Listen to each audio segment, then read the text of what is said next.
Let's go. What's going on, people? Welcome to another episode of the Off the Ball podcast with me, your host, Chris LeBron. And on today's show, I have a special guest with me, someone who's been a big follower of the show. You know, he's really been really supportive, and I appreciate, that he's fine. We finally got him on the show. My man, Jeff Hunt. What's going on, Jeff? Oh, man, it's great to be here, Chris. I honestly am a fan of yours, a follower of yours. I'm here as a fan, not as an expert. You have experts on all the time. I appreciate it. I appreciate you sticking with this. We've been doing this for a couple months, trying to get together. It means a lot. It means a lot. I'm glad to be here. One quick thing. I know you're in New York City. I just want to just shout out to the people in New York City. I'm over here in Ohio. Things are a little different, but I just want you to know we understand what's going on there. We appreciate it. We know it's tough, but we care about you, and that's all I can say is we love you. I wish there was more we could do, but we can stay home and we can love you guys. So that's from New York City, man. Yes. It's obviously in New York. It's crazy over here, but hopefully, it seems like it's getting a little better. It's baby steps. Obviously with this That's all this. So all you can do. You guys are fighting like that's all you can do is fight, and that's what you guys do, man. A lot of resilient people here. A lot of resilient people, and so we've it's tough, but hey, we're gonna get through this. We have to get through it as a city and as a state together, and we'll get through this. It's gonna take time. Obviously, a lot of people have lost jobs, and that's unfortunate stuff. But hopefully with time, everything get picked back up, and we'll be back like better than ever. So. I have no doubts, man. We have no doubts. Yeah. So you also have a couple podcasts yourself. You got the Jeff Hunt podcast, and you got the Tuesday Aftermath podcast. Yeah. We did it. We do a football one. We did it all football seasons called the Tuesday Aftermath. Me and a good friend of mine, my partner, called Bud Max Tuesday Aftermath. And we cover all and everything football week week in, week out. We try to get it out, do previews, we do reviews. We do it in our own style. Like we don't just dig into arguments with each other. We try to bring up some different things, and we try to point out the beauty of football, but also have a good time. It's more like drinking beer with your buddies at the bar and having a good time. But we know our stuff. But it's a blast. And then I do Jeff Needs Help. Because I just basically, guys like you, I started realizing there's so many interesting people out there in the world. I just want to have a way to talk to them, get their word out, learn new things. That's why it's called Jeff Needs Help. So that's how, we're kind of a mix of the two. I've been working with you. So once again, I appreciate you doing this. And, this is awesome. I'm really excited about this. Yeah, for sure. Like I said before, we've been interacting for, about 2 months by now. So it's, like I said, I appreciate all the support that. We had a big show planned, man. That was going to be. Yeah, we had. And you know what? It might still come. We'll probably make it. Yeah. We originally we're going to have a big March Madness show, but obviously, COVID-19 changed the plans, and we had to kind of adjust. With as far as content, because obviously, I know when everything first stopped, I was unsure what to do, because I originally was just a basketball podcast, just strictly hoops. And then, obviously, I'm like, all right, I got to kind of expand. And, I love football. I love baseball. I love pretty much all sports. So I was like, you know what, let's just dive into all of it. And that helped expand everything and just made me just open up a lot more things. And so how did you handle just the the stoppages of everything? How did you handle with as far as content stuff? Basically, that's when I started, like, if anybody knows me or follows me or whatever, they know I started diving into some of the live stuff. I just jump online, talk to people and BS, and do a lot of the some of the live Zoom feeds with some guys, and we do a lot of StreamYard now, and basically just kind of goofing off and having conversations. Do some movie stuff. Like I do like to do movie reviews. I love talking about comic book movies. It's kind of easy for me, is why I developed Jeff Needs Help, because I can talk about whatever. There's no subject. The Tuesday Aftermath, we try to do one every now and then. We did one for the draft. And we just pop in every now and then, but we know football season's our thing with that show. Yeah. This summer, we hope to, hopefully things go good, and we want to get out and interview some coaches and visit some camps and some local stuff here. This high school football is pretty big here, so, and things like that. So, I don't know. I'm an adjuster, so I just kind of go with the flow. And I understand there's things more important than, you know, than sports. So, I just have some fun. But you've done a great job too. We talked about it right before we got on there, but your adjustment and what you put out, like your redrafts, the football stuff you did was great, man. You're obviously like you talked about doing some football stuff next year, and you're gonna have no problem doing that. Yeah. It's like I I can said, tell you love it. it's something, like I said, it's something I've always loved to do, talk about sports. Like I said, just having conversations, something we do on a regular basis. Like I said, Yep. at a bar or at at a party or something. And I just like, let me just start a podcast and Yeah. like, just get into it. And originally I was doing everything, and then I was like, I saw when I was talking basketball that I was getting a lot of feedback with the basketball. I was like, you know what, maybe I should stick with the basketballs. And especially there's really in basketball, there's always, even in all season, there's always stuff You're going on. right. I was like, you know what, let me go with that, and it was going well. And obviously, Oh, you're crushing it. Yeah. but the football stuff, obviously, it's so much fun. I've done, I went to school to try to be an NFL agent, to be a Oh, really? yeah, that was my plans coming out of college. When I graduated, 10 years ago, college, that was my original plan, and I was doing it. And then I had a kid, so I had to kind of, doing the agent stuff. You got to be able to travel and stuff. So I kind of pushed it back and stuff. So, like I said, this has given me a different an avenue to be able to talk football, give some knowledge. I know, like I said, I've worked with some contracts and stuff. I've done a little bit of the agent stuff and for Well, that's football. cool, man. Yeah, so I've always loved football, especially the draft. I've always been doing my own. Yeah, your draft scouting. coverage was really good. I do my own. I'm not like the other guys who like full deep diving, but Well, I know enough to do my own. well, sometimes guys dive too deep. You know what I mean? Yeah. I see some of the guys that I follow on Twitter stuff. They get too deep, like too much, and I think that actually that could be too much, because now you're just nitpicking little things. Yeah. It's like I'm not that. That's not how I really do my stuff. I don't nitpick too. I don't want to be like, well, the feet are diagonal 3. It's like, all right, guys, now you're just doing too much. You're one of the fairest guys out there. What I like about your show is that, and I tell other people this when they're asking me, like, you're my absolutely my go-to basketball guy, but you discuss sports. You don't argue sports. You don't yell at people. You discuss it fairly, and it's nice to hear. It's a nice change of pace. You got a real knowledge for the game, and you respect it, all of them. So that's what's cool. Maybe it's, I don't know. I'm sure there's nothing wrong with the guys that scream at each other. That's their thing. Where but that's not my thing. So yeah, you did a great job. It just gets tiring when the arguments over who's better, or who would be better, like with the whole LeBron Jordan stuff. We talked about that before. Like, yeah, it's tiring. Who's better, guys? It's a whole different type of era. Jordan played in a different era of basketball. LeBron's playing in this era of basketball. They're not the same position. Just appreciate greatness, because LeBron's going to retire in a few years, and we're going to miss him. Everyone's going to miss him, no matter what. So let's just enjoy it. Obviously, it creates controversy, creates cash. So all that stuff is good for especially for ESPN and all these debate shows. They love this. All this documentary brought out more LeBron versus Jordan debates. And it's just, let's just enjoy it, like, especially with the document. Let's enjoy the document. Just enjoy it. Oh, believe me. Yeah, I am. Well, that's what I always say. Like, there's nothing wrong with discussing LeBron and Jordan, because now you're discussing two of the greatest human beings that we've ever watched do anything. Yeah. The debate, and it's I've said that for years. Like, I brought my son up. He's watched LeBron's whole career. Didn't get to watch. Doesn't remember any of Jordan's, and I always brought him up that way. I'm like, they're two different players, man. You never have to choose. Like, you don't have to choose. Exactly. I always said the same thing about Biggie and Pac. Like, I don't have to choose. It's okay. Yeah. Guess what? I can have him rotate. It's good. Yeah. You can like Xbox. You can like PlayStation. You see debates like that. You're like, guys, it's a console. Yeah.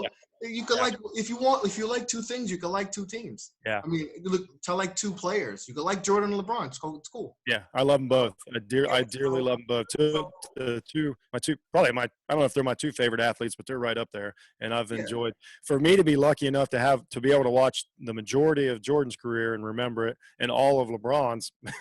That's the best thing about being old. I can tell you that right now. It's a it really is a blessing. It's awesome. Yeah, yeah. And like I grew up watching Jordan. You know, I'm 31, so I got the tail end of Jordan, but I was still old enough to tail realize. end was pretty good. Yeah, and I was old enough to realize, okay, this guy's really good. Like he's special.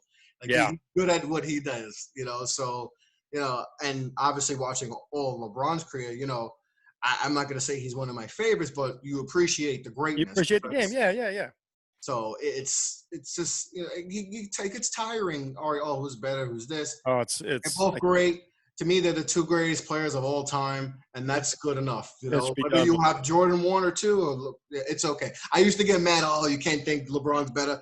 Now I'm like, if you think LeBron's better, especially with a younger group, you know, the guys who are 21 and younger, 22 and younger, they only watched LeBron. They didn't watch Jordan. So it's okay if they think, just like with older people, they think Magic's the best, or they think Wilt's the best, or Russell's the best, or Oscar's the best. You know, it's okay. It's everyone's. That's fun. We all lived in different generations, and we all watch. So especially when you watch a player their whole career, you're gonna have more, you know, a feel for them. So yeah. Well, I'm like you. I came up at the tail end. My first passionate love for like an NBA team was Showtime. Was Magic Johnson. Like first time I like could really watch him, because it wasn't, you got, you know, when I'm 10 years old, NBA is not on that much. Like you got to watch the playoffs and you got to watch some highlights on the news. So basically everything was Magic Johnson. But the first time I can remember him playing, I was like, I just wanted to be Magic Johnson. Like that's all I wanted to be. I wanted to get the Converse weapons. That's all I cared about. Like they're still my favorite shoe of all time. I haven't got a pair yet, but I just and I'm a Jordan guy, but so I was the same way. Like it was like, and then I got to watch the tail end of his career, and it was weird when when he lost that 91 finals. That was a weird moment for me, because I'm like, I'm kind of rooting for the Bulls here, and I've loved the Lakers for the last like 5 years of my life. It was weird, but that's just the way I was pulled, and I don't regret it. Like I switched over to the Bulls and haven't really looked back, but there's still something in my heart for those old Laker teams that'll just they'll never go away. And that's probably why I hate the Pistons so much. Yeah, I think everyone hates the Pistons. I know. Every team. And that's a compliment to the Pistons. Yeah, because that style of play I appreciate everything they did. Even in 2004, what they did was awesome. And I'm still just like, there's something about that uniform I just can't get with. I just, but agreed on that. So obviously the Last Dance documentary has it's been tremendous so far, obviously. And it's coming to an end this week. Unfortunately, it sucks. But is there anything? I think we know a lot. We know a lot of stuff from Jordan, and just from here over the years, hearing all the stories. Has there been anything in this documentary that has surprised you? Like, I didn't know that, because there's a lot of stuff where I didn't know that led up to that. That's really like, oh wow, I didn't know that. Like Dennis Rodman going on a binge and making. Has there anything that stood out to you that you're like, oh wow, I didn't know that? Yeah, so a couple things that was surprising. Like now, some of the things have been good surprises. I think Jordan has, from my impression of him, I think he's came off as a way better teammate than I thought he was. I really. I never was as hard on him as a lot of people, but, to watch him in practice and watch the way he works with, like Rodman and some of the other guys, like I think he's come off as a better teammate than I thought he was. I thought he was just a straight dictator, do as I do, let's get this done. I thought he's come off as a little more fun. And then, some of the Rodman stuff, probably, so the best story, and I don't remember it, I might have known it at the time, but the story about Rodman in Vegas with Carmen Electra, that was awesome. Like that was fun. That was tremendous. Yeah. I didn't realize how bad the Scotty contract thing was, because you didn't have 100 sports shows talking about that back then. He was just like, he's not playing, and we were all waiting for the playoffs, so it wasn't that big a deal. It was kind of weird. And to see the insides of that has been a little, I don't know. I don't say I like Scotty less. I really like Scottie Pippen, but I have a different view of him from this documentary. If anything, I say that's my biggest take. Negative, different. Like it's a little different. Yeah. So this has been a blessing. I mean, to have this drop in in my lap, this documentary, man, there's no way I can describe. I know everybody's tired of hearing about the documentary, but it's it's like it was made for me. It's been just awesome. Well, so you guys had like, what was there, a 30 for 30 a few years ago with the wasn't it about the Pacers and the Knicks? Yeah, Didn't they yeah. do one? They So I did. mean, stuff like that, like Yeah, you know what I mean. You all that lived stuff. it, you love it. So like stuff like that, like it hits even though it was good for me, I'm sure like you can wrap your arms around it. It's the same thing. So it's been so you have the best sports documentary probably we've ever seen, and then I happen to be a fan, and it's great, man. Yeah, especially with Scotty and just how he, you know, we all perceive Scotty as, always as the sidekick to Jordan and all that, and always a good player. But it's kind of been different. People are going to look at Scotty different Yes. in a way. Because and the fact that he didn't go back in that game, that hurts him. It's going to hurt a little bit for him. It does. Yeah. So that's one thing, and I had known about that. I've known about that, but just to relieve it is like, wow, I forgot that he did not go in. And they won to win the game anyway, but they lost the series to the Knicks. But that's one thing that was like, that might make Scotty look a little bad. It won't change his legacy or anything. No. You're right. It might hurt a little bit for him. And it should. I mean, to be fair, it's inexcusable. Yes. So my takeaway from those 2 years, I really loved. I think we talked about it a little bit. I really loved the 94, 95 team because I was really rooting for him. You know what I mean? Like, here's what Jordan left you, and I always feel that Jordan was a little bit disappointed. Like, man, here's what I let. Like, I hate knocking on Scotty, but I'm saying I don't think Scotty achieved what Jordan. I think Jordan thought Scotty would take over and step up and be that level, and Scotty's just not made that way. He's a great teammate. So to say that, also when Jordan came back, Scotty embraced him and didn't pout, and they went and won championships. So that says a lot about Scotty too, because he was an MVP candidate in 94 and 95. So yes, this has been a lot about Scottie Pippen, and I love that because I'm a Pippen fan. So I'm glad of that. But you're right; it does change the perception, and I always think that Jordan was kind of eventually got to like towards the end of 95, and he's like, okay, I'm coming. Like you guys aren't going to do it without me. I really think Jordan was rooting for those guys to win without him. I believe that, and I don't know if I would have said that before this documentary. I could be totally wrong because Jordan says what he wants you to hear. Everybody knows that. Yeah, for sure. And it's still crazy the fact that he just got so burnt out. Yeah, he just got so burnt out and retired. Like in his prime, he's not even 30 years old yet, and he's retired. That was heartbreaking. I mean, I'm sure Bulls fans like yourself, like retiring, like we're winning chips. It was devastating. It's just crazy the fact that a guy can do that in the middle of his prime when he's still playing at the elite of the elite level. He is the guy. There's no one close to him during that time as far as who's as a player. Yeah, retired because and this doc has shown that you can understand why he got burnt out. Well, you could see it. You could see it when he played back then. I remember that so next week they're going to get into it. That 98 Eastern Conference championship, like that was one of the hardest. That was rough. Like he was done in that. I know he winds up winning it. Spoiler alert. But don't tell no one. People want to know who wins. This game 7 they're going to talk about was. I remember it vividly. It was something. I was concerned back then, but so that's what I said. That's what I said. Like to give some credit. So obviously the closest guy to Jordan was ever. Like he was almost a carbon copy was Kobe Bryant, and it was. But I think Kobe did, and this is the credit that I always give Kobe. He always gets left out of. We talked about LeBron Jordan. Kobe took care of his body and took care of himself way better than Jordan did. Jordan worked hard, but he lived hard. Yeah. And Kobe showed you what Jordan could have done if he took care of himself. I mean, Kobe played way more years. He played better for a longer time. And his last years, he was still really, really good. Jordan could have never played to that age the way he lived life. So I always give credit for Kobe. Like that's what it looks like when you take care of your body, take care of your mind. And, I don't know if he gets enough credit for that part of his game. And so I was always, and LeBron's the same way. Yeah, LeBron takes care of himself. Jordan could have never played. Not living that lifestyle. And I was actually listening to an interview today on the Colin Cowherd show, and he had Tim Grover on. And Tim Grover was like, Jordan would tell me, I'm still going to smoke my cigars. I'm still going to drink my drinks.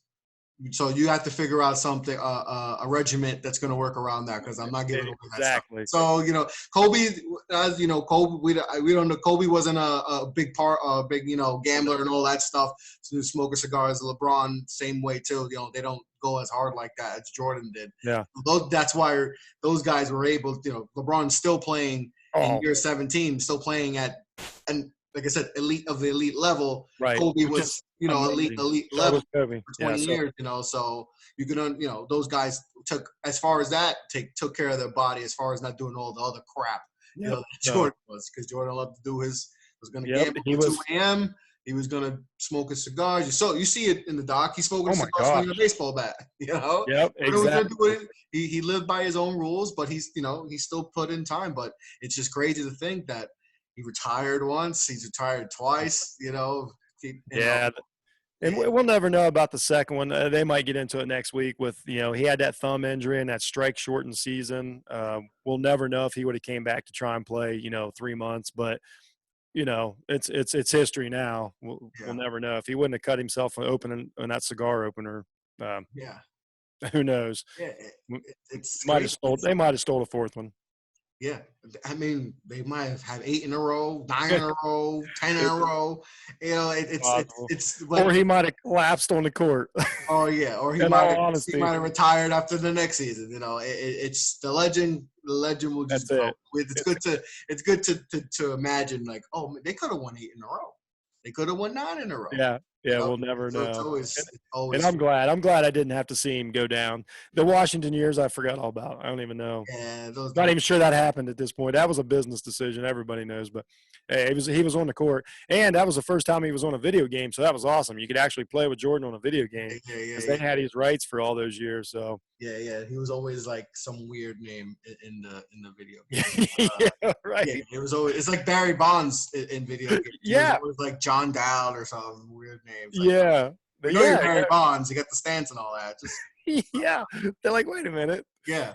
Oh my God. I mean, yeah, documentary's been good so far. So obviously it's the last 2 episodes this week. So that'll be fun to watch. Oh yeah. Sure. So you're a Cubs fan.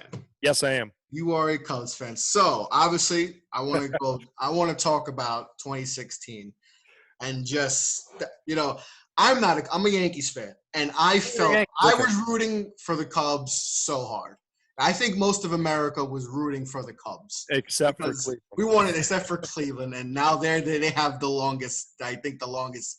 I think they are. Yeah. Yeah. I think they're in like the 60 years around that. But how did it feel to finally see this team? That last out. It was weird, man. I was not like.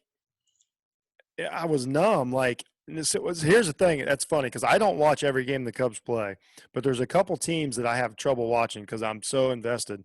And that game 7, like, I was curled up on a ball on the couch, and I would roll over, and I would just tell my wife, like, tell me when the inning's over. And then when they had the lead, I'm like I don't know what to do. Like, I was just it was excruciating, that series, and it was so much fun.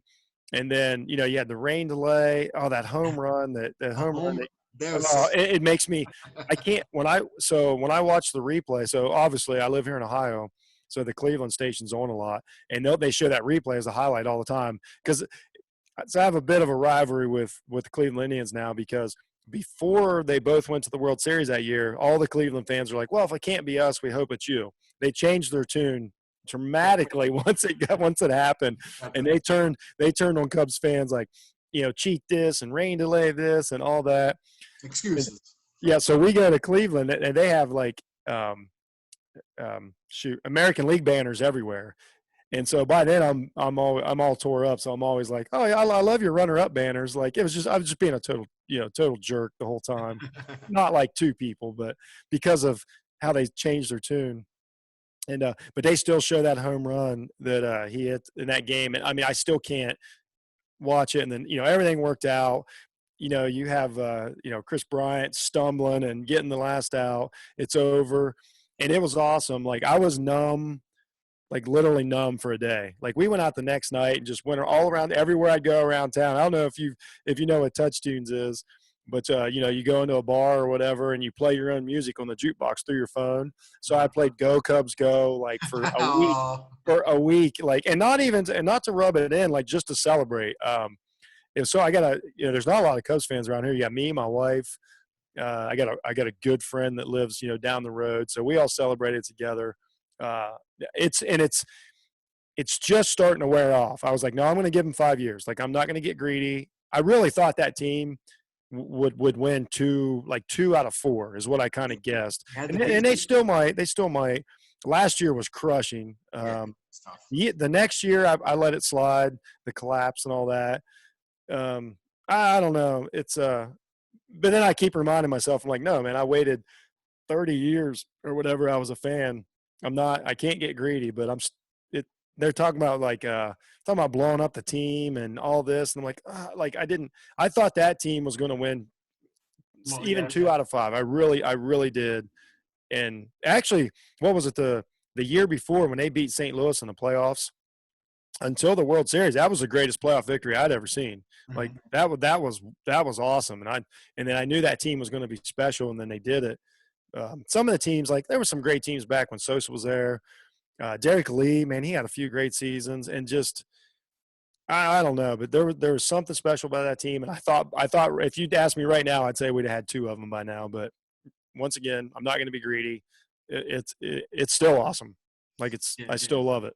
Yeah, I mean, like I said, I was rooting for you guys hard because it's just you want to see it get done.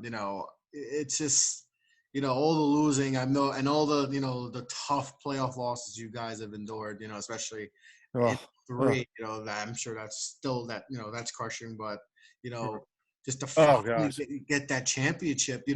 I can imagine there's fans that are 100 years old that didn't see this team win, and then that little dribbler to Chris Bryant. And just to dish it out to first, and it's just it still seems fake. Yeah, it's I still watch it on YouTube because I'm like, it's just it's the Cubs won the World Series. Right, and it's cool too because Cubs are they got a huge, they're a nationwide team. Everybody, so you can go anywhere and have a conversation about it. That's what's cool. Like, I don't care where I go, like Vegas, Mexico, whatever. I'll meet a Cubs fan. We can talk about it. They might be from Illinois. They might be from Florida. They can be from anywhere, and we can still have a conversation about that kind of shared experience. Well, like I say, you're a Yankees fan. I mean, they're everywhere. Like, Yankees fans. Yeah. And you guys can just talk. You guys can talk about what have you won the last 20 years, like 8 of them or something ridiculous like that. So we got no concept of that. Yeah, it's crazy to think that the Yankees have a longer drought than the Cubs. Doesn't make any sense. It's been I think 10, 11 years since we won. I know it feels like yesterday. When I saw that was their first decade without one, or first decade they went without winning one. That's insane. Yeah. Oh, and this is I think it's the first decade that they didn't even go to a World Series. So wow! I can't believe that. Yeah, we haven't been to one since we won it. Yeah, we didn't get to a World Series after. A lot of ALCS losses, but oh man, but those '90s teams, they were awesome. Yeah, that's what made me a fan. Those '90s teams are just tremendous. And then we just got spoiled. The Yankees fans were spoiled. Hey, especially me growing up. Yeah, especially me growing up. Before I'm 10, we got 4 or 5 championships, and we've been to 7 over it. So it's like you get spoiled. So when you go, especially from 2000 to 2009, I mean that's 9 years. I mean that was like, oh my God, like, and then now. For another 10 years, it's like, oh God, like, but hopefully, whenever baseball, hopefully we get baseball back, soon, whether it's with fans or without fans, it's going to be another thing. So how do you feel about that whole, with the whole no fans? Would you want to watch sports without fans? I tell you what, I've been asking a lot of people about that. I tune into the Korean baseball, obviously, just to see what it looks like. Yeah. I think baseball has the best chance because they can show it so close. And I think as long as you like, if you're watching on TV and they got the sound right, like I don't know, they might even add music, or I don't know if you can somehow they need to add like a feel to get the that it's a big moment. That's the big. I don't know if that's going to be false crowd or what. Yeah. I think that's the easiest one to show. I don't think football translates without fans. I've had debates about this. I think college football would just look like a terrible spring game without fans there. And I may be wrong, but it's just too quiet. There's something different. I don't know. I think baseball has a chance. Obviously, the golf, those sports, I think we'll be all right. I think football's is going to have an issue but you know what? There's a lot of smart people that can figure out a lot of smart ways to do this. Yeah. And they could honestly, I don't care. Put virtual fans there and make noise. We don't care. Like, we don't know. Like, you know what I mean? Like, just give us. You just need to know. Like, when a touchdown scored. Like, I'm an Ohio State fan. We talked about this. Or you're a Hurricanes fan. You watch big time college football. When a touchdown scored in these big games, it sounds a certain way. It looks a certain way, and I don't know if they'll pull it off without it. I hope so. I hope everything's cool. But I don't know. They got to fight. They got to struggle. I don't think it's going to be as easy as people think just to roll it out there. Especially with football. Yeah. You on the defense. Hearing defense, and just getting that and feeding off that energy. And then knowing that the offense can't hear, especially if you have a good home crowd, whether in college football. I mean, you're an Ohio State fan. You know the home field advantage you guys have. Not having that's weird. That's big. That's big because of the you feed off that energy, and if you don't have that, it's hard. It's just like playing. It's like practice. You're just going on practice. Exactly. It's different. That adds to the element of football is that feeding off the crowd noise when you're on the road and you can't hear a damn thing, and the defense is you don't know where people coming from and you're just confused. That's why you get home field advantage. That's why when you go to Ohio State or you go to Michigan or you go to Texas and that's an advantage. It's a different feel. And now when you eliminate that, there's no advantage. Yeah. And you guys have been whooping Michigan. They might actually have a chance to beat you guys. It helps. It absolutely helps. It's gonna help you. It's gonna help whoever comes in. But think about like LSU, Alabama playing at night in front of no fans. Like that, it's not the same. And I'll like I say, we're not trying to be negative here. We're just being honest about it. Like I heard something the other night unique about the UFC fight. Somebody said the fighters, since they could hear the commentators, were actually using that as info during the fight. They could actually hear what the commentators were suggesting and were adjusting according to it. I was like, wow, like I never thought about that, but that's how every sport's going to be. But I don't know, man, sports has a way to evolve and thrive. And, if the worst thing that happens is we have to watch sports with no fans and everybody's healthy, I'm good. That's the most important thing. What we don't want is that there's a reason we can't have sports, and that's a whole different conversation that nobody's ready to have. So let's hope for worst case scenario we have sports without fans and we can watch on TV. Yeah, I mean, I'm all for that. It may not look, may not have the feel, it might not look the same, but it's still something we could watch. And I think ultimately, as long as the players are good with it and all the staff that have to work, as long as everyone's cool with it and they feel comfortable, going to I don't know if they're going to still have to travel and stuff. I don't know if they're going to, I've heard basketball saying they might have like two to four locations. I don't know if football. Yeah, if that would work for football because there's just a lot more players you have to deal with, and the locker room situation where there's a lot of hygiene stuff there, so that might be, especially with 70 guys on a team or 60 plus guys, including and 70 more than that, including staff and coaches and all that. So you'd be up to 100 people, have to be, that are just on the roster and the coaching staff alone. Yes, thank you. Including equipment guys that you need equipment guys. What if your helmet, so you're going to need these guys. That's just that alone. That's 100 plus people, a team. So, You're so right, man. I said that the other day. I said just for like a team like Ohio State to practice, they have close to 200 humans in the building. Yeah. Just to have a practice, like, that you got to manage that before you can even think about a game. But hey, we'll see, man. We'll see. I think they'll adjust the schedules. I've got some theories on, basketball. Some things I want, like maybe basketball goes late into the summer. And then, even if we get a shortened season, like then we're going – I'm trying to just imagine we're going right from NBA finals right into college football season. And personally, like if things are moving like that, it'll be fine. I mean, it's the least of our worries. You get it. Yeah, I mean they'll figure it out. I mean, it's obviously it's not money tends to figure things out, unfortunately. Yeah, especially when they're losing money, they're gonna figure out a way to try to get this money back because especially the NCAA, they know they love their money, and so they got hit. They got hit big time and stuff. So only time will tell. Only time will tell. So. Oh yeah. So let's talk about one more pro team that you're a fan of. Your Miami Dolphins. Obviously, a lot of changes. It's been the last few years. So, new coach last season and, this year you draft Tua, you got a lot of draft picks to come and draft some linemen and stuff. Yeah. Just talk about the Dolphins and how do you feel? It feels like from seeing it from afar that things are trending upwards. So. And I think that's good because last year you would have thought this team was just 0-16 and no talent. But now, they picked up some solid free. They picked up the guy from Dallas. Yeah. Byron Jones, which is a good pickup. So they had a really good free agency. They when they tanked, they went all in.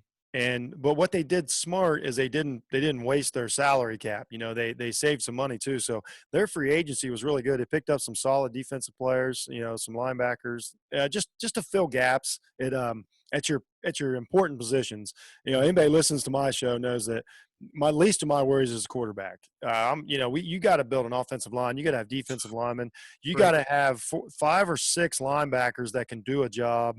Just give me some wide receivers. I don't need Antonio Bryant. Those guys, I know they're rare, but they're also not. I don't put that much value in them. Give me a wide receiver core that knows their routes and stuff. And they had a nice draft outside of Tua. I don't blame them for taking the chance on Tua. I don't consider him injury prone. I'm not as hard on him as other guys are. Nah. I think those injuries. I think one led to another, and I know that he had the ankle injury, and I think that led to the hip injury because he couldn't move the way.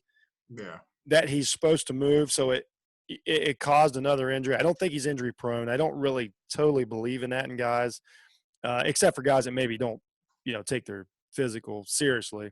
So that was a freak injury. I'm not that concerned about it. I'm a little concerned about like his size and skill set. I don't shame quarterbacks, but it's hard to play quarterback in the NFL at 6 foot tall. Yeah. And I know everybody compares everybody to Drew Brees. And I'm like, well, Drew Brees is one of the hardest working. If you watch the way Drew Brees plays football, he plays football on his tiptoes.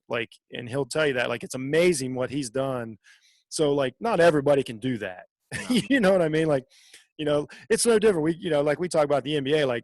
Drew Brees is kind of an Allen Iverson that he's a freak. He knows how to play at that size, and he's learned how to play with the Giants at that size. But Tua might. In today's NFL, Tua could definitely do that. But I'm not even as worried much about that. I'm pretty happy about what they've done. Obviously, Brady leaving New England helps. There's absolutely no doubt. That was the most important thing to happen with the Miami Dolphins is Brady leaving. Yeah. So for the first time since probably we had a couple really good seasons. I like Tannehill. I didn't want to get rid of him, but that was the route they went. That's fine. I was happy for Tannehill what he did this year because that's what for the quarterback I think he is. So, but for the first time since Marino left, I feel like we're building a squad that is going to make me happy. And that's a long answer, but you said it right there. 12 gone. 12 gone from New England, and huge difference. Huge. Even if that's now New England is just like everyone else now. So even if that's one win a year, it's not only one win for you. If the Jets knock them off, if the Bills knock off another win, so now you've taken because there's a lot of seasons people don't realize. Dolphins had chances at the playoffs late in a lot of seasons within the last 12 years, they really have. But then they just couldn't get over the hump. And so you take a couple wins off New England. It's not that the NFL, man, it flips over real quick. Yeah. So I'm pretty excited about it. Yeah. I mean, like I said, talked about Brady's out of the division now, and the Patriots they're back. They're just like a regular team. So that, and their quarterback situation is very shaky. They don't have a quarterback. So you guys have a guy, and not just your quarterback room is pretty good. You got Josh Rosen, who people forget was a top 10 pick 2 years ago and has the talent. It's just been he's just had some unfortunate luck as far as everything that went to Arizona, and then he just didn't play that well. You guys didn't have a lot of weapons and stuff for him. Right. Or you got Ryan Fitzpatrick. Yeah, you got Ryan Fitzpatrick, who's not a bad vet to have in your quarterback. No. Help these guys groom, because who knows? Maybe Rosen. If Tua's not ready, Rosen might. He knows his football career. It might be, with everything that's going on. They drafted a quarterback top 5. He might just be like, what? Like the same. I kind of reminds me of the Rivers Brees situation in the Chargers. They draft Rivers, and then suddenly Drew Brees takes his game to the next level. Absolutely. It could happen. It could happen with Rosen. He could just start balling out, and maybe now you have a situation where you're like, oh wow, now we got something. Yeah, we're too easy to dismiss guys. They got to be in the right place at the right time. If Tom Brady gets drafted by the Cleveland Browns, he's not. We don't remember. We'll hear about it. It's all about situation, especially in football. Situation. I tell you, a guy I like. I don't know how you feel about him, but Jameis Winston going to New Orleans. I think that was probably the best. Yeah. I don't want to say choice. I don't know how much choice he had, but I think that's the best choice that any of these free agents have made. For as far as long-term outcome, right? He could be in a good situation down there. Yeah, because, yes, people like, oh, he threw for 5,000 yards. He threw for 30 touchdowns, whatever, 35, whatever. But he threw for 30 interceptions. And he threw bad interceptions that cost his team. He probably cost him 3-4 games on just really bad interceptions. Yep, absolutely. 2 minutes, within 2 minutes or overtimes. And that's a difference between where they, drafting in the top 10 or being a playoff team with a chance to win a Super Bowl, So, he needed this year to go somewhere where he's going to learn from a tremendous quarterback in Drew Brees. And Sean Payton has worked with quarterbacks from his time with the Giants, and, I think this is a time where he can just, okay, let me learn how to play court. Let me see what Drew does, because Drew doesn't make those mistakes. And Drew throws the ball 600, 700 times a year. There you go, man. And still doesn't make the mistakes that Winston does. So let me learn. Let me, maybe it's something mechanical where that he has to change, or just the upstairs, just that process. It's just going too fast. And especially when he's trying to make every play. He's trying to be Kobe Bryant when Shaq left and just make every shot. Wow, great analogy. Great analogy. When you need to just sit back, try to relax, and not just not try to be try to be Superman every play. And learn that there's consequences. I think we talked about that a lot on the Aftermath. We had a lot of fun with Jameis last year. And the problem was sometimes you don't think there's consequences. Like at the end of the game, his receivers and stuff, Evans, Godwin, and all them guys are still had fun. He goes to the Saints. Say he does play like Bridgewater did last year. He's going to know these games, every game's important. Like you can't wait till game 13 of the year to almost make the playoffs. The first game's important. The second game's important. And that's what Teddy Bridgewater did last year. He understood how important those games were and played within himself and got the wins. And if Jameis can, learn that to just eke out a win, sometimes it might be taking a sack, or sometimes it might be throwing it in the dirt, might be better. The roll away, live another down. If he learns that, I really think he's going to be a good quarterback. I really believe it. He still has talent. He's shown that he can, because he's shown he can make plays and stuff. Oh yeah, Those late game situations where that's where you make the money. There's a reason why there was no market for him. Yes. He cuts down 10 of those interceptions. He's getting $20 million somewhere. Oh my gosh, dude. Yeah, and look at Bridgewater. People were, beating down his door to have him starting quarterback because they're like, this guy may throw for 3,000 yards and 12 touchdowns, but we feel he can get us to the playoffs. That's the Tom Brady effect on the NFL. That we can't all have Patrick Mahomes. That guy's a freak. What I mean? Those are rare. Yeah, and perfect situations too. Perfect situation. Yeah, outliers that go to the perfect situation. Disregard that. Disregard that. We need to get a guy to get us, home. So yeah. So, with Jameis, we'll see. But he also can't get discouraged either because look at Teddy Bridgewater. Has the injury, went through some years where he's trying to figure out how to get his game back, show some, when he gets to play solid. Yep. Showed up. He cashed in. Sometimes it's just, you're right. Sometimes it's just about that. Yep. And I think Jameis will do the same thing. I really do. So we'll see with that. But like we said about your Dolphins and stuff, there's definitely a lot of optimism. I'm pretty excited, man. I'm pretty excited. Yeah, I know. There's a lot of Dolphins fans in New York. So, and I got a lot of friends who are Dolphins fans. Oh yeah, and they're excited. They like how this team. Even last year, they just showed fight. No, it was a fun season. Yeah. I mean, they cost the Patriots a home playoff, a bye.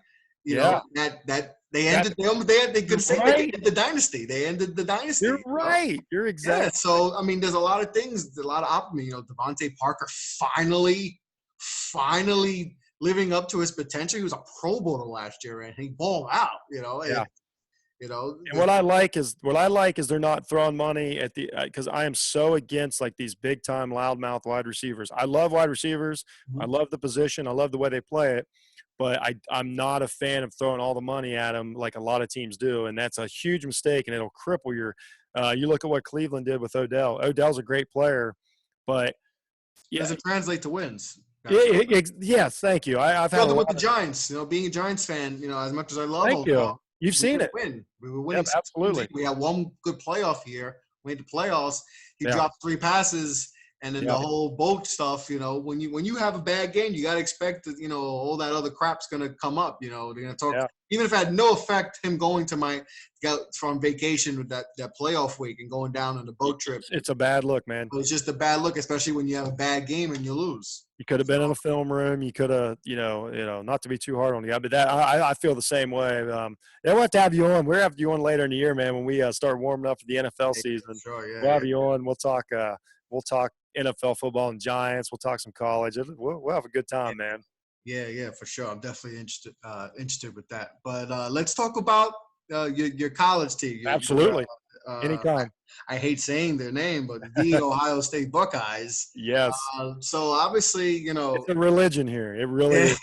I got to respect you with the Ohio State, But obviously, But we don't require that. The fans aren't as big on that. We love it, but yeah.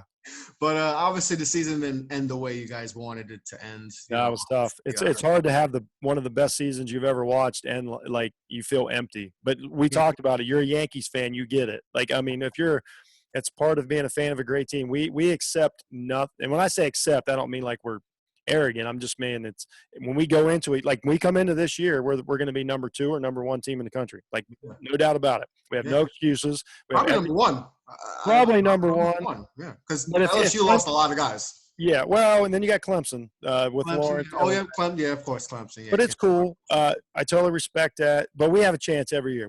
Here's what Ohio State knows every year, which is nice, is that if we win every game, we're going to the playoffs. We're getting a shot. Like, no, we don't have to beg for a shot. We don't have to fight and claw and plead our case like, a lot of teams do. If we go undefeated, we're going to the playoffs and we're going to get a chance to win that. So last year was so amazing. And yeah, it's still, I mean, it's every Ohio State loss, because we don't lose that much. I mean, in all honesty, you can almost remember every one. We've lost maybe, I think it's like 15 games in 10 years. Like we just don't lose that much. You can remember them. They resonate with you. Like they don't go away. I can remember, losses back in the late 90s that still haunt me. That's the truth. It's just in our blood. It's hard to explain. It's weird. So how do you feel about them this year? Obviously Justin Fields. Oh, they're awesome. He's absolutely great. Tremendous, but you guys lost a lot of guys to the pros, losing Young, Jeff. But we always do. Like I said, but you always guys find a way. I mean, you lost Joey Bosa and Nick Bosa, and then you got Chase Young right there. Chase Young was right behind. So the biggest loss was Akuda. You hate to lose a cornerback that good. Now we do every year lose corners and safeties like that. It just when you're that good, you get ravaged by you're a Hurricanes fan, you get it. You lose your player, you get your players until they're third year and they're gone. You rebuild. So, but I don't follow the recruiting stuff a lot because I want to see what you do on the field. But I mean, you got like Alabama, you got Ohio State, you got Clemson. Like the 5 stars are constantly coming in. Nobody's feeling sorry for us. Nah. It's always a matter of you can't slip up, until they get their footing. Like you can't slip up early. You got to get those guys in the game. But Fields is so good that he's an eraser. Like he's beyond. I think he's way better than people think. And I say that as a football fan, not as just an Ohio State fan. That the kid is. If you watch throw after throw, his arm talent's amazing. His efficiency is. I think there was one point last year that he was throwing a touchdown once every like 7 attempts was a touchdown. It was just off the charts. But what Burrow did last year obviously canceled out. There's no reason he had the best season we've ever seen. Yeah, so Fields had one of the best seasons ever that went under the radar. But he probably wins the Heisman any other year. Yes. Fields. Yes. Any other year, he's the Heisman Trophy winner. He just happened to be in the same season when Joe Burrow just got and the dude's only playing half a game. You know what I mean? Like it was amazing. But still empty. Like it's I'm not disappointed in the players. They did their thing. They look great. A loss is a loss. You lost to a good team. Yeah, I mean, sometimes you lose. But it's not like you lost to, an unranked team or whatever. Like we do a lot. Like full disclosure, we lose some bad games, every now and then, and that wasn't one of them. We were a great team, and we're excited. It takes us a couple months to get over those losses. I won't lie, and then we kind of gather ourselves up. Spring game comes, which obviously we skipped this year, and then through the summer when things start warming up, and then we're full steam next September. Just the annoying Buckeyes fans that everybody knows. But it's awesome. They bring, they're special to us. That's for sure. Yeah, I mean, you guys have really, since Herbert took over, you guys it's been a bit of a run, man. Just went to another level because that man is just tremendous. He did a great job. And obviously he retired, and you guys are doing just you guys so far so good, man. It's still rolling, and it's just amazing what they've you got Ohio State's been able to do with. But I want to talk about Michigan. You guys have dominated them. Obviously a few years ago they there was a game where there was a couple close ones. There was a couple close ones, but just talk about that rivalry because that's obviously one of the greatest rivalries of all time. I know that's just college football alone. That's probably the greatest rivalry. I know we could talk about Miami, Florida State, Texas, USC, Texas, Oklahoma. Yeah, but that's the rivalry in college football. It is, but I do respect everybody. I will never tell anybody that ours. Alabama. I'm never that guy. I get that people say that, and it is an awesome rivalry. But here's what the people mistake about it from the outside. We don't get tired. Like when we go into that game every year, I know it's easy for the rest of America to say it's going to be a blowout and move on. That is not how we feel. We go into that game totally nervous, totally worried. It means the world to us, even in the years when they're not we know, everybody in the world logically knows we're going to beat them. We don't know that. And they've proven it. They took us to the wire a couple years, and the last couple years, have been blowouts. They don't have the recruiting that really, honestly, in the Big Ten, they're probably the 4th or 5th, best talented team. They don't tell them that, but it's true. Yeah. Penn State's closed the gap. Wisconsin's really good. Minnesota was awesome last year. Minnesota's another rising team. That's a team you got to worry about soon. They had a pretty solid year last year too. Yeah. So, but the rivalry, there's nothing like it for us. But it's changed a little because we're so focused, just like last year. Like honestly, right now, I shouldn't say we're looking at Clemson, but we want Clemson. You know what I mean? Like I know Michigan's everything for us, but we've kind of separated ourselves a little in the national conversation as far as we expect a national championship every year. And we haven't got, we got the one, which was awesome a few years ago. Well, I mean, not just the one, but in the playoffs. So yeah, it's something, man. There's just something different in the air. Like the closer it gets to the game, we don't even like to say the word. I won't drink beers from up there, eat food from up there. It's it's total. It's as close to actual hatred as you can get in sports. Like I don't hate the people in Michigan, but it's close. But it's fun. It's awesome to be a part of that. Just like all the big rivalries. Yeah, it's crazy. I've been to Columbus, Ohio once. Oh yeah. Me and my buddies actually drove up all the way to Indiana for a Giants Colts game. My friends are Colts fans, so we drove past. Okay, yeah. So we were like, yo, it's all Ohio State here. We stopped by a McDonald's, and it was just, I'm like, wow, it's true Buckeye Nation. Oh, it is. And we were only there for a little bit, but we saw like, wow, it's big time Buckeyes over here. Yeah. And it's awesome to go to Indianapolis and watch the Big Ten championship game. It's a lot of fun. It really is. I know, like, we're annoying, but it is. Like I say, it's a religion here. It really is. We don't have another college team to root for. That's our team. But it's all. I love it. I love everything about it. Even the heartbreaks. Even the heartbreak, I'll take it. I guess. I don't know. I got heartbreaks too, man. Being a Miami fan, the heartbreaks of the last decade plus has been really tough. Yeah, Miami fan, and it kind of started with the whole national championship between. Yeah, things have changed a lot since then. Yeah, it's really has not been the same since there because I mean we were favored. We were supposed to win that game. One of the best teams on earth. One of the best teams on earth. You guys really played us tough that game, and we just didn't have an answer. But it just hasn't been the same for Miami since. And there's so much competition, man. With Florida, Urban going to Florida hurts. We don't have that. I mean, I'll openly admit the second best team in Ohio is Cincinnati. It's not. You know what I mean? So exactly, yeah. And that's not really, much, Exactly. I mean, no offense to Cincinnati. No, you're right. Solid program, but that's not Ohio State. So it's a different animal. We don't have a team. We don't have a team like Florida State next door stealing recruits. That has an effect on programs. Sure. That's just because you think about it with Miami. We went through stretches where Miami stopped being, and then it turned to Florida.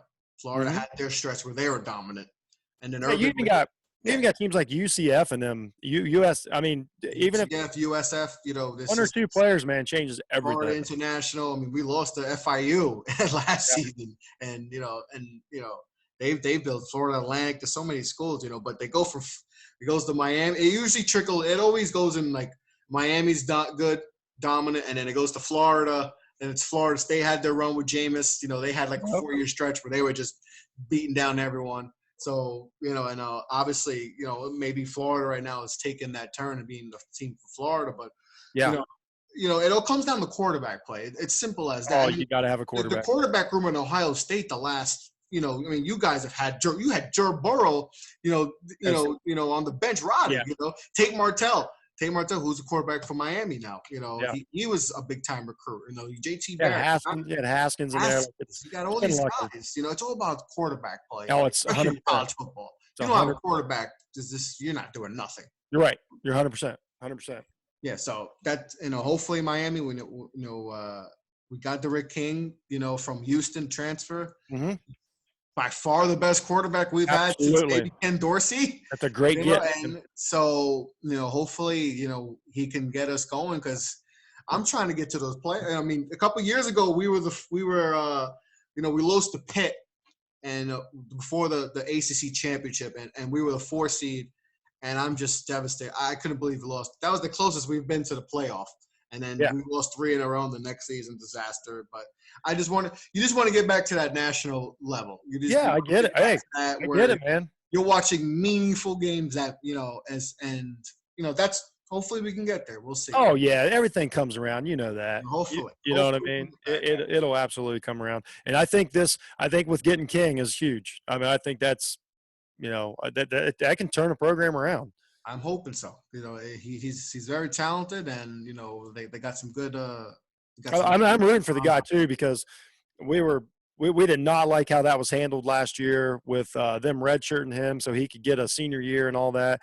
We did not like. I'm nothing against the kid. I think he did what he thought was best for him. But I'm glad he transferred. I'm glad Houston didn't get to benefit from him sitting down as one of the best quarterbacks in the country. I just can't.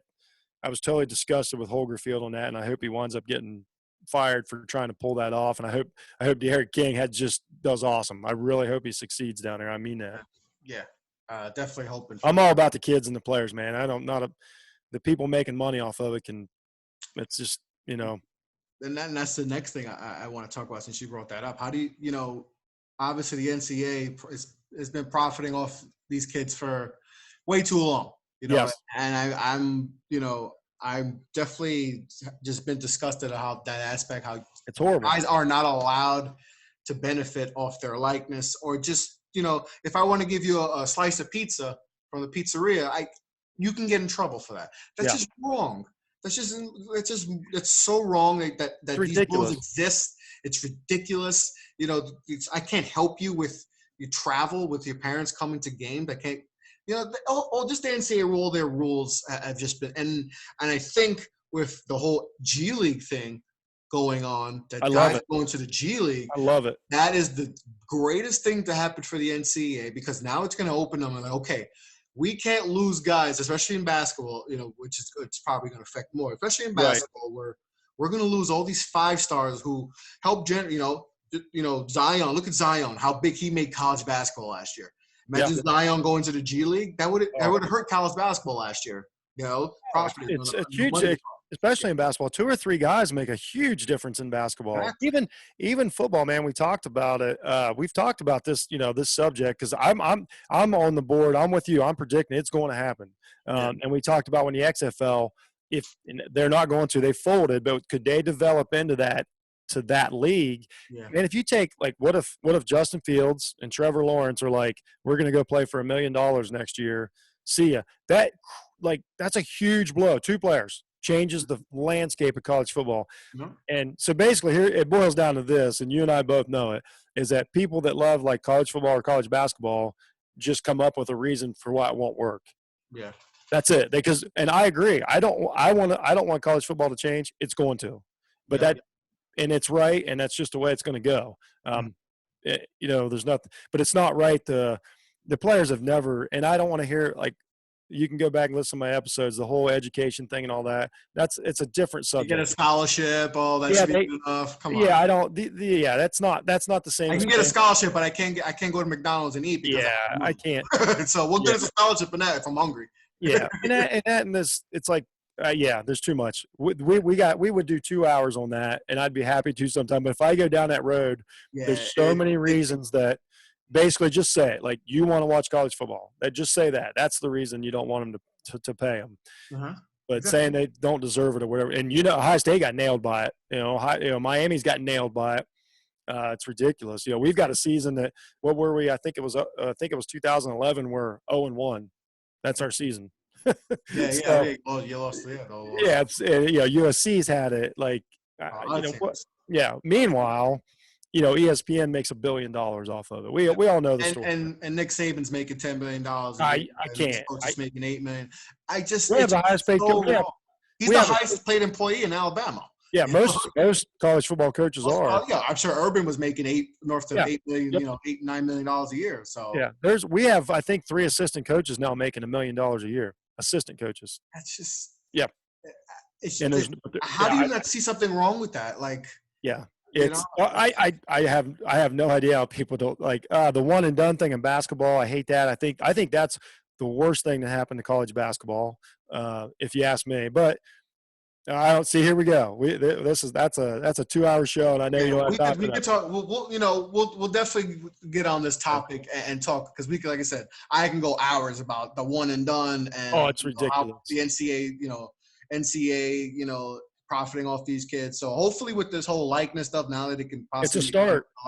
It's a start, because it's a start, man. They were going to lose a lot of guys, especially in basketball, to the league. So hopefully, they change up, because the NCAA has been real suspect with the handling, guys getting money and all these losing Heisman. Reggie Bush lost his Heisman Trophy. Yeah, it's ridiculous. Really? He's still the Heisman Trophy winner. Well, like he wasn't going to practice every day. But you know what they don't say? Okay, here's one for you. Here's real quick hypocrisy of it. Like Justin Fields, for instance, has not been on a high, like, I'm not saying he hasn't been there. Justin Fields does not go to Ohio State campus to take classes. He takes them all online and lives in an apartment off campus. Joe Burrows did not take any classes last year on LSU campus. Yeah. So, like, you know what I mean? All these guys. Matt Leinart, his famously, his senior year, when they ballet, lost. Yeah, took one class. Yeah, ballet to stay in school. Like, you know what I mean? It's what is that getting an education? He's not going to be a doc. That's not helping him be a doctor. No. That's just to stay in school. So they need to if they're gonna put it out there and tell these guys, tell everybody this is the front we're putting up. This is why they need to stay in school. Then they need to give you all the information. You know what I mean? And they're not. So yeah, we know the deal. It's coming. They can't stop it. It's just how long they can postpone it, man. Exactly. You know that. We'll see how that goes. But all right. So before I let you go, I want to give you a couple quick questions. All right. About your team. So I'll make this around all your teams. So you got your 4 teams. We'll make this about all your 4 teams. Awesome. So what's your favorite moment out of all your teams? It's probably it's hard to decide. It's Ohio State. It's probably Ohio State. If I had to pick a moment, it's Ohio State. The last play, and no offense, the last play in the O2 championship game. If I had to pick like, just a point in time, it's when they beat Alabama, in 15 in that playoffs. I don't know if I've ever felt quite like that. And then when that whole season, I watched the championship game in Vegas, and we had one of the greatest nights of our entire lives. So that's probably my funnest. But it's hard to decide between those two. There's a lot of them, but there's even the World Series. Like I actually had the fortune to decide between the World Series championship or the national championship. Man, there's something about winning that national championship that, oh man, it just, I don't know. It's like walking on air, man. Yeah. That national championship is definitely special. So who's your favorite player? You had to pick one guy. Who's your top guy of all your teams? It's Jordan. It's Jordan? Yeah, it honestly is. I love the Ohio State kids, but they play for a couple years. What Jordan gave me, there's no way to describe. My favorite years were the last 3 years. The last 3 championships. There's no way to just to have that. I'm forever be thankful. I could imagine that's probably the best time to be a fan of any team in any sport. To be a Bulls fan during Jordan's, it probably it was nothing close to that. No, there wasn't. I can't imagine being close to anything. And that's when my kid was born. My kid was born in '97, so I kind of raised him. He was born in a hospital. There was a Bulls game. I think he was born on Saturday. Sunday, I think it was Bulls Knicks. I honestly believe that, but it was a Bulls game. It was the NBC primetime game. So from his first day on earth, basketball was it was just special. I can imagine. Yeah. I mean, I named my son Jordan, so because just love Michael Jordan. Yeah. So I definitely wish I was around that time being a Bulls fan because that was special. But awesome. So my last question. All right, bro. Who's your Mount Rushmore? Of all my sports? Yeah, all your team. Who's your Mount Rushmore? So you got Jordan. I would put Troy Smith on there from Ohio State just because Heisman Trophy winner. It was just he had a little longer career, and there's just that was a special time, some special teams. I think I would put Troy Smith on there if I got to spit it out. My favorite Cub ever, it's crazy. I love the young guys, but they're still young. But actually, it goes way back to, if anybody remembers, Ryan Sandberg, number 23. Him and Jordan were both 23 in the same city at the same time. I was a second baseman in school, and he was just kind of my hero. That's one of my few, he was kind of more of a hero. And then Dan Marino. That's I'm not saying they're the best or whatever, but if those 4 guys were up there, I could live with that, man. I could live with that. That's a really good 4. I mean, I'm a blessed sports fan. It's been good guys there. I mean, Marino, obviously. Oh man, he never got to win a championship, but he's one of the few guys that I feel like no matter what, he's always in that top 5 conversation with quarterbacks because he was just special. That's my childhood. He's probably the most, he's probably the most gifted quarterback. Maybe you could say Brett Favre too, and Aaron Rodgers or whatever. Yeah. But just as far as physical gifts, the way he throw football, it's just beautiful to watch. And you had a chance every game. Every game you had a chance to win, and that's all you can ask for. And play, I was a young guy too. So I went out when I went out in the yard and played football. I was Dan Marino. So there's a lot of nostalgia to it. Him and Ryan Sandberger, I was a little younger, and then Jordan I appreciated. and then, Troy Smith, it's just, because I got to pick a Buckeye. That's just one that stands out, but there's a huge list of Buckeyes, man. They're just kind of near and dear. Especially Buckeyes wise. You can go with it's Troy just, Smith. Yeah, that's a good one. Heisman Trophy winner. Like Antoine Winfield, one of my favorite Buckeyes of all time. The best tackling cornerback I ever saw. Just guys like that. It's a long list. It's a long list. Antoine Winfield is tremendous. Oh man, yeah. I always love watching him play, especially. Great. He was just fundamentally just sound. Yes, exactly. You're exactly right. So you guys breed some tremendous. Yeah. I'm getting tired of talking. I'm talking positive about Ohio State. Oh, you know what? You're an open-minded guy. Hey, if you want, I can tell you how Ed Reed's my number one safety of all time. Is that I agree. Sean Taylor would have been. Rest in peace, Sean. He would have been one of the goats.